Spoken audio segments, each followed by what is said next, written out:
फसल अवशेष प्रबंधन के यंत्रों पर सरकार द्वारा 80% तक अनुदान दिया जा रहा है, जिससे फसल अवशेष को खेतों में जलाने की बुरी प्रथा पर रोक लगाई जा सके और फसल अवशेष से अतिरिक्त लाभ प्राप्त हो। किसान भाइयों, ध्यान रहे, फसल अवशेषों को खेतों में जलाने से न केवल आपके खेतों की मिट्टी की उपजाऊ क्षमता घटती है तथा पर्यावरण संकट उत्पन्न होता है, अपितु यह एक दंडनीय अपराध भी है। फसल अवशेष जलाने वाले किसानों को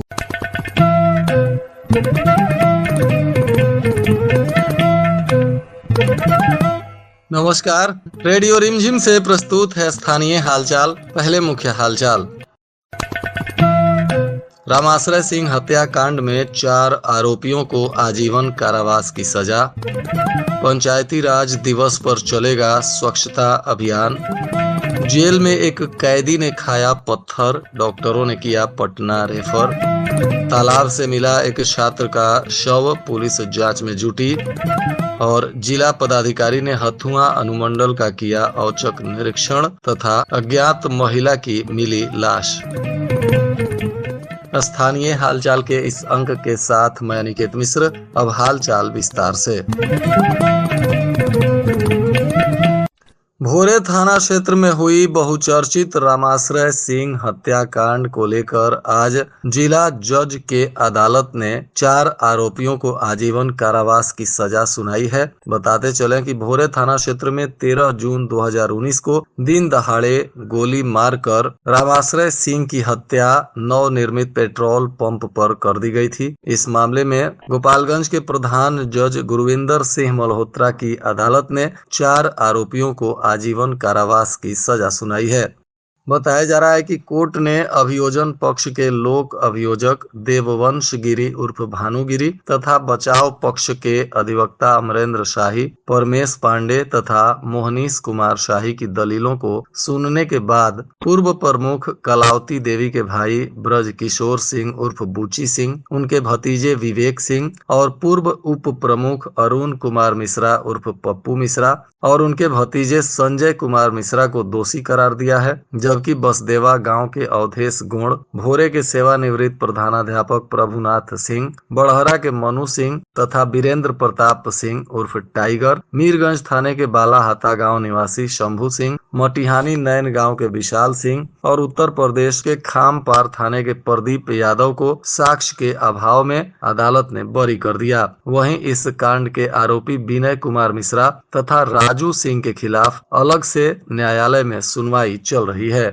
इस मामले में जिन 4 आरोपियों को आजीवन कारावास की सजा हुई है, उन पर कोर्ट ने 50,000 रुपए का जुर्माना भी लगाया है। अगर 50,000 रुपए का जुर्माना आरोपी नहीं भरते हैं तो उन्हें 6 महीने सश्रम कारावास की अतिरिक्त सजा भी भोगनी होगी।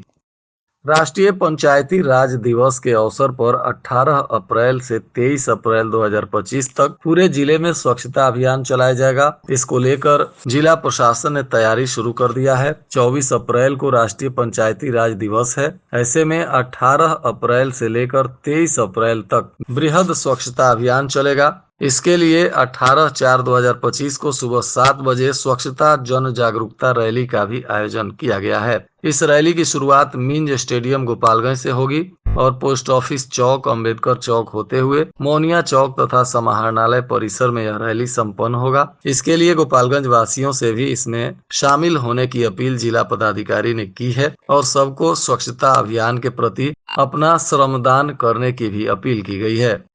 गोपालगंज के मंडल कारा चनावे में एक कैदी ने आज पत्थर के कई टुकड़े निगल लिए। बताया जा रहा है कि जब अचानक उसके पेट में दर्द हुई तो जेल के पदाधिकारियों ने उसे अस्पताल में भर्ती कराया, जहां जांच पड़ताल में पत्थर पेट में होने की पुष्टि हुई, जिसके बाद सदर अस्पताल से डॉक्टरों ने कैदी को पटना रेफर कर दिया, जहां इस कैदी का इलाज चल रहा है। यह कैदी राजू सोनी बताया जा रहा है। जेल प्रशासन ने इसको मानसिक रूप से विक्षिप्त बताया है। बरौली थाना क्षेत्र के पिपरहिया गांव में स्कूल के पास तालाब से पुलिस ने एक छात्र का आज शव बरामद किया। शव को लेकर पुलिस ने पोस्टमार्टम के लिए भेज दिया। जैसे ही शव की जानकारी हुई तो पूरे इलाके में सनसनी फैल गई। छात्र का शव देखते ही परिजनों में कोहराम मच गया। मृत छात्र पिपरहिया गांव के रहने वाले जगलाल महतो का पुत्र मनीष कुमार बताया जा रहा है, जो गांव के ही सरकारी विद्यालय में 8वीं कक्षा का छात्र था। बुधवार को स्कूल में पढ़ने गया था और घर नहीं लौटा। देर शाम तक परिजनों ने खोजबीन की। उसके बाद गुरुवार को सुबह ग्रामीण जब स्कूल के समीप तालाब के तरफ खेतों में गए तो उसके शव को देखा, जिसके बाद पूरे क्षेत्र में सनसनी फैल गई। इसकी जानकारी पुलिस को दी गई। पुलिस ने अब शव को कब्जे में लेकर जांच पड़ताल शुरू कर दिया है। बताया जा रहा है कि मृत छात्र मनीष का कॉपी किताब बैग इत्यादि स्कूल के क्लास में ही पाया गया। स्कूल के टीचर और हेड टीचर पर भी अधिकारियों ने गंभीर लापरवाही का आरोप लगाया है। स्कूल में महिला प्रधानाध्यापक और शिक्षकों ने बताया कि मनीष स्कूल पढ़ने आया था। टिफिन के समय सभी बच्चे वर्ग से निकले थे। छुट्टी होने पर सब चले गए। फिलहाल इस बच्चे के मौत की गुत्थी अब तक नहीं सुलझ सकी है। पुलिस की तरफ से कोई आधिकारिक बयान नहीं आया है। पुलिस ने शव का पोस्टमार्टम कराने के बाद अनुसंधान शुरू किया है और जल्द ही मामले की उद्भेदन की बात भी बताई जा रही है। जिला पदाधिकारी प्रशांत कुमार सीएच ने हथुआ अनुमंडल का औचक निरीक्षण किया। इस दौरान अनुमंडल लोक शिकायत निवारण कार्यालय, डीसीएलआर कार्यालय, अनुमंडल कार्यालय इत्यादि का उन्होंने विधिवत जांच पड़ताल किया। पंजी और अन्य कर्मियों की उपस्थिति इत्यादि को लेकर भी जांच पड़ताल किया गया और आवश्यक दिशा निर्देश दिया गया है। इधर भारत निर्वाचन आयोग के निर्देशानुसार जिला निर्वाचन पदाधिकारी सह जिलाधिकारी प्रशांत कुमार सीएच ने आगामी विधानसभा चुनाव 2025 को लेकर निर्वाचन प्रक्रिया की निष्पक्षता और पारदर्शिता सुनिश्चित करने के लिए BLA यानी बूथ लेवल एजेंट 1 और 2 की नियुक्ति के संबंध में जिला स्तरीय राजनीतिक दलों के प्रतिनिधियों के साथ एक महत्वपूर्ण बैठक की, जिसमें चुनाव आयोग के पात्रता मानदंड और नियुक्ति प्रक्रिया इत्यादि पर विस्तार से राजनीतिक दल के प्रतिनिधियों को जानकारी दी गई। मोहम्मदपुर थाना क्षेत्र में पुलिस ने एक आरोपी को देशी कट्टा के साथ गिरफ्तार किया है। गिरफ्तार आरोपी बबलू कुमार उर्फ बेलदार है, जो मोहम्मदपुर के कुशहर गांव के पारस महतो का पुत्र बताया जा रहा है। इस पर पहले से भी मोहम्मदपुर थाने में 3 मामले दर्ज हैं। अब सभी मामलों में पुलिस इस पर कानूनी कार्रवाई करने में जुट गई है।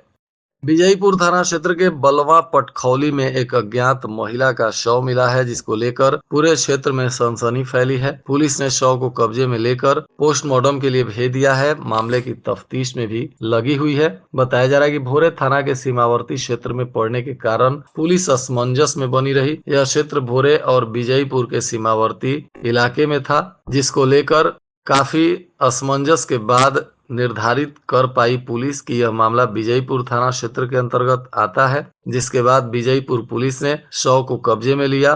शव किसी गर्भवती महिला का बताया जा रहा है। पुलिस अब तक इसमें पहचान करने की दिशा में जांच पड़ताल कर रही है। चनावे मंडल कारा में बंद दिव्यांग कैदियों के लिए अब कमबोर्ड की व्यवस्था भी की गई है। यह कमबोर्ड व्यवस्था जेल प्रशासन की मांग के बाद जेल में बंद दिव्यांग कैदियों के लिए जिला दिव्यांगजन सशक्तिकरण कोषांग के सहायक निदेशक के द्वारा उपलब्ध कराया गया है, ताकि जेल में दिव्यांग बंदियों को शौच जाने में कोई परेशानी का सामना नहीं करना पड़े। पुलिस अधीक्षक अवधेश दीक्षित ने देर रात कई क्षेत्रों का औचक निरीक्षण किया, जिसको लेकर पुलिस पदाधिकारियों में हड़कंप मचा रहा। बताया जा रहा है कि निरीक्षण के दौरान पुलिस अधीक्षक नगर थाना क्षेत्र में पहुंचे, जहां कई कार्यालयों का उन्होंने विधिवत जांच पड़ताल किया। जिसके बाद वे कुचायकोट गए और वहां से बलथरी चेक पोस्ट पर भी पहुंचे और सभी जगहों पर उन्होंने विधिवत बारीकी से विधि व्यवस्था को लेकर अनुसंधान किया। बिहार सरकार के द्वारा चल रहे नामांकन पखवाड़ा अभियान के तहत थावे प्रखंड के उत्क्रमित मध्य विद्यालय चनावे में स्कूल के छात्र छात्राओं के द्वारा प्रभात फेरी निकाली गई। इस दौरान कागज पर लिखे स्लोगन आधा रोटी खाएंगे स्कूल जरूर जाएंगे इत्यादि के साथ बच्चों ने प्रभात फेरी निकालकर गार्जियन और बच्चों को जागरूक किया और सभी लोगों से निवेदन किया गया कि अपने छात्रों को विद्यालय अवश्य भेजें। मीरगंज पुलिस ने भी अलग अलग मामलों में कार्रवाई करते हुए 2 आरोपियों को गिरफ्तार कर लिया, जिन्हें न्यायिक हिरासत में भेजा जा रहा है। गिरफ्तार आरोपी बलात्कार के प्रयास में खुशियाल छापर का युवराज कुमार है। इसके अलावा एक और NBW के वारंटी चांदपट्टी निवासी विद्या सिंह को भी पुलिस ने गिरफ्तार किया है। आज दोनों को न्यायिक हिरासत में भेज दिया गया। थावे पुलिस ने गश्ती के दौरान शराब के नशे में एक अधेड़ को लछवार गांव से गिरफ्तार किया है। इसका नाम राज बहादुर राय बताया जा रहा है। इसके झोले से 32 पीस टेट्रा पैक शराब भी मिली है। अब इस अधेड़ पर पुलिस उत्पाद अधिनियम के तहत कानूनी कार्रवाई कर रही है।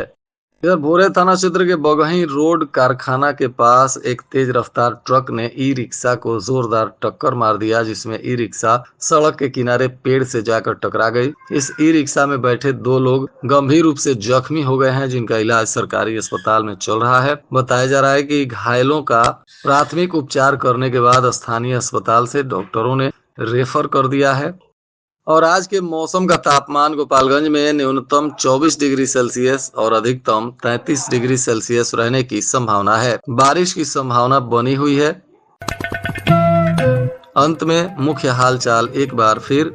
रामाश्रय सिंह हत्याकांड में 4 आरोपियों को आजीवन कारावास की सजा। पंचायती राज दिवस पर चलेगा स्वच्छता अभियान।